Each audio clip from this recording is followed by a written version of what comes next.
Welcome to Real Talk, Real Wellness with Alicia. I'm Alicia, your woman's holistic wellness practitioner, and today we're getting into a topic that so many of us think about but often misunderstand. Confidence. Not the hypey type, not the loud kind, not the ego-driven kind, and definitely not that wait until you get it all together kind. I'm talking about real grounded confidence that whispers, I trust myself. Even when you're scared. The kind that shows up before you feel ready, and the kind that doesn't need validation from anyone because it's rooted inside you. See, confidence isn't a personality trait. It's not something you're born with or without. It's not reserved for extroverts or performers. Confidence is a practice. It's something you build through boundaries, through self-care, through showing up as you are and choosing to back yourself. Now, here's where I want you to start. Let's talk about what confidence actually is, because once you understand that, it gets easier to build. In psychology, confidence is a link to what we call self-efficacy. That's just a fancy term for believing you can handle what life throws at you. Not because it's easy, but because you trust that somehow you will figure it out. But here's the thing, many of us women were not sort of taught how to cultivate this. In fact, we were taught out of this belief. We were conditioned to sort of question ourselves, to put others first, to apologize for simply existing. Let me share a few quick facts with you. Women are less likely to apply for jobs unless they meet 100% of the criteria. Men, they'll go for just 60. And we also apologize way more often when we haven't done anything wrong. Now add chronic stress into the mix, which raises cortisol and messes with your brain's ability to make decisions. And yeah, it makes sense why so many of us feel like we're not confident. But what if I told you that your nervous system is doing exactly what it's meant to do? It's trying to keep you safe. The problem is that in trying to protect you, it's also keeping you small. And here's something many people don't really talk about, your gut health. Your gut health is a part of this picture too. The state of your microbiome, that community of bacteria living in your gut, can affect your mood, your nervous system, and your sense of confidence. When your gut is balanced, your body produces short-chain fatty acids that help to regulate brain and emotions.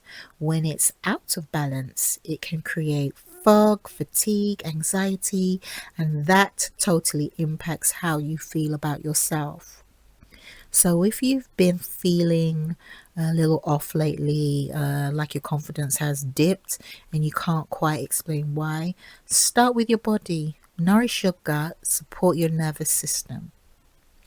All right, now let's talk about the things that secretly erode away your confidence. Just chip away at your confidence. The stuff we don't always notice, but it adds up. First up, lack of boundaries. Saying yes when your body is screaming no. Putting everyone first. That doesn't make you kind, my dear. It teaches your body that you don't matter. And that's a message that we need to do away with. Being selfish isn't bad.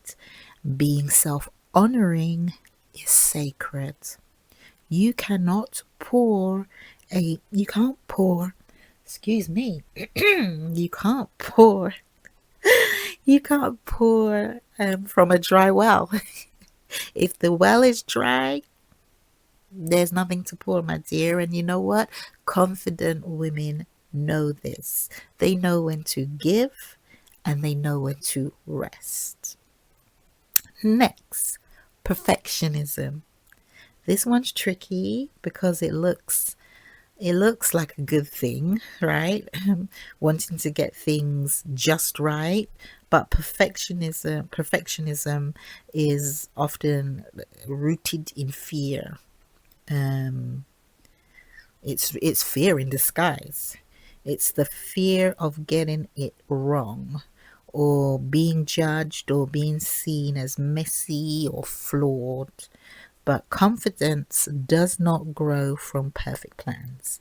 It grows from imperfected action, from doing the thing before you feel you're ready, from failing and getting back up again and again. That's how you rewire your brain for resilience and trust. Yes. Now, this next one is huge. Comparison, especially with social media. I don't like social media, but hey, I'm here. I done a short on the whole social media and my issue with it, but hey, I'm here. Um, it's the scrolling for me. It's the scrolling and the seeing things and then suddenly questioning everything, questioning your pace, questioning your body, questioning your choices. It just leaves doubt within your being. And what's actually happening under the surface of comparison is your amygdala. Comparison activates your amygdala. And that's the fear center of your brain. It makes you anxious. It also suppresses the part of your brain responsible for decision making and clarity. That's why you feel confused and you feel not quite good enough. But here's where neuroplasticity comes in, and I love that word, neuroplasticity. You can rewire those thoughts. You can rebuild trust in yourself, but it starts with getting rooted. And the best way I know how to get rooted is by getting clear on your values, your core values. So here's something you can do right now, or after this episode actually. Grab a notebook and write down 5 things that truly matter to you. These could be my health, financial stability, time with my kids, creative expression, emotional peace. Now, from those 5, create a personal mission statement. Something like, I honor my well-being, my peace, my purpose, my peace and my purpose. I move with clarity, not comparison. Okay, something like that.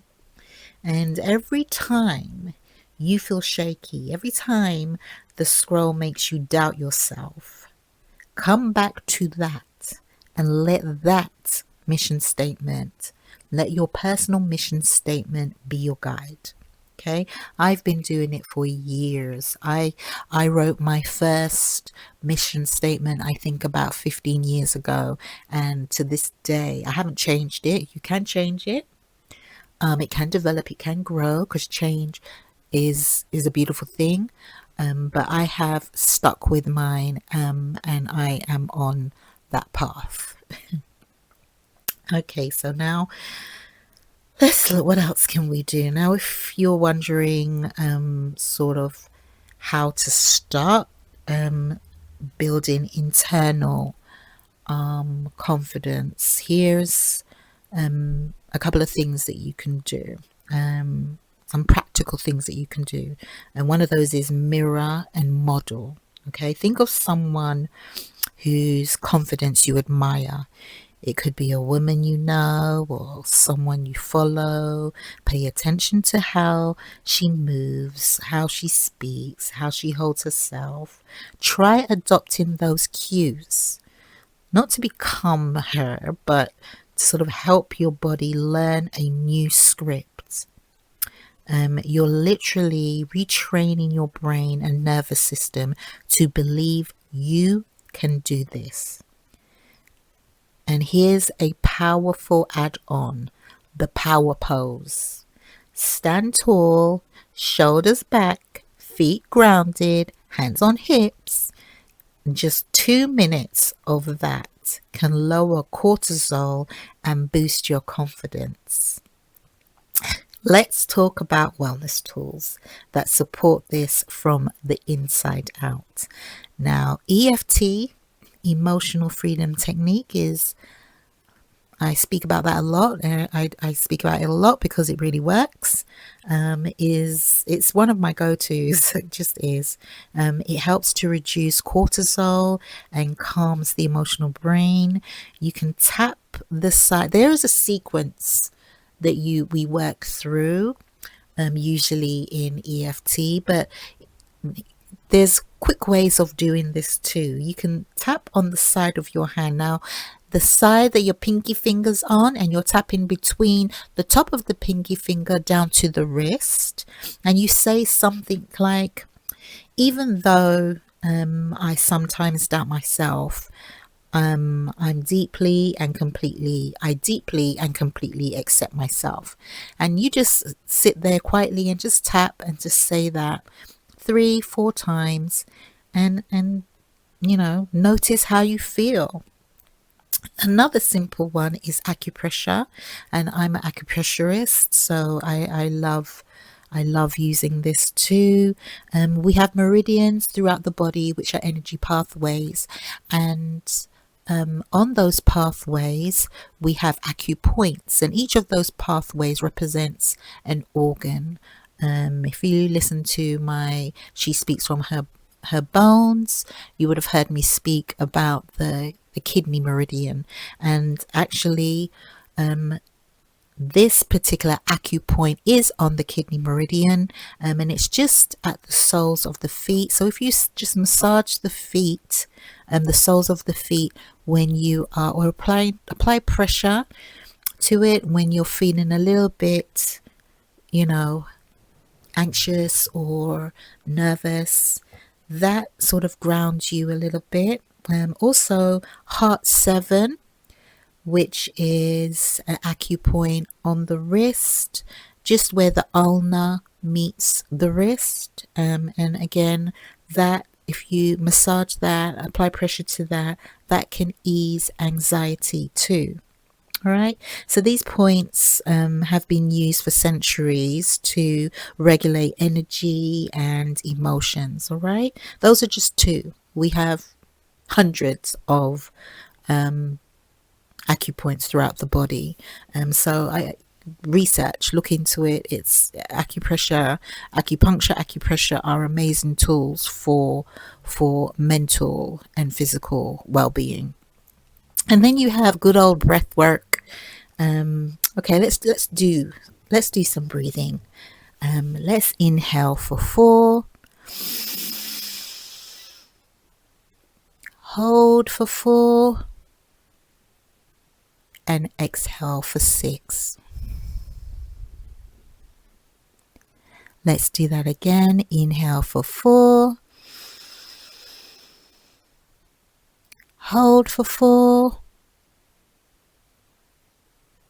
and exhale for 6.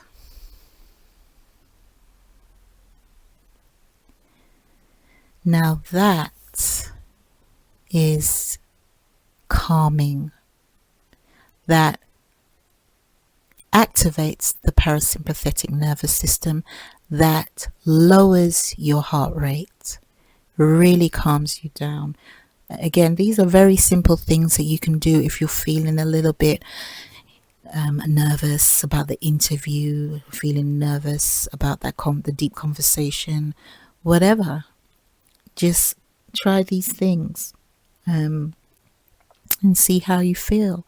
One more ancient method I love, and this is from the indigenous Hawaiian healing practice of Ho'oponopono, and it's a forgiveness practice, and you just recite some words and allow yourself to sort of feel what those words do to you.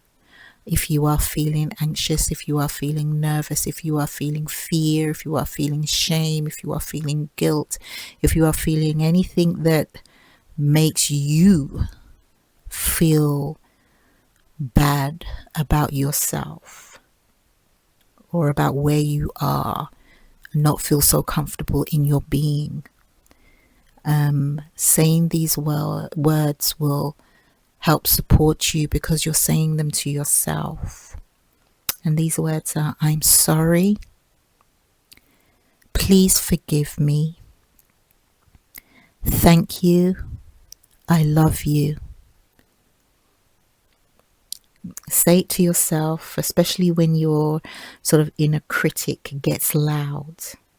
This softens your system and brings you back to compassion, which is the true root of confidence. I love that. I say this every so often when there's a lot happening for me and I feel like I'm not doing enough. And this allows for me to feel more compassion for myself and be gentle with myself. Another indigenous tradition I want to honor today is the way of the drum, drumming. Drumming in a steady rhythm regulates the heartbeat. It calms the nervous system and grounds your energy. If you don't have a drum, tap on your chest gently, like a heartbeat, or play a drumming track, or just tap your lap or something, but just drum and allow yourself to move with that tapping, that drumming. Breathe with it. You'll bring yourself back into rhythm, back into your body. It's quite powerful. All right, so before we wrap up, here's a simple confidence ritual for the week. Number one, start your day with stillness. Just 2 minutes of deep breathing. You can do the 4-4-6, or if you go to my website, in my resources, I have a cleansing meditation, which is really good to listen to and do some practical breath work and practical steps. Number two, ask yourself, where am I abandoning myself today? Get conscious with where you are not honoring yourself. Number three, name one thing you're proud of out loud. Say it out loud. Mine is, I'm proud that I'm able to show up and do these podcasts, even though I'm scared. I'm scared, but I'm doing it. And number four, tap your chest and say, I back myself. I trust myself. I honor myself, because you are that girl. Okay, do this daily before you pick up your phone, before you contend with the world. Just give yourself this moment, give yourself this ritual. Try it out and let me know how it goes. Because confidence isn't about being loud. It's not about having all the answers. It's about being rooted. It's about choosing to show up even when you feel unsure. You build confidence like you build a muscle, bit by bit, moment by moment.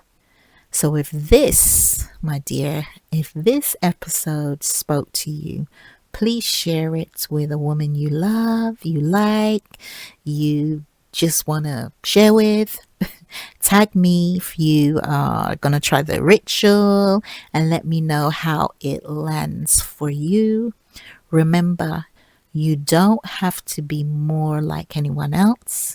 You just have to back yourself. Thanks for tuning in to Real Talk, Real Wellness with Alicia. I'll see you next time. Until then, honor your truth, protect your energy, and move like the woman you know you already are.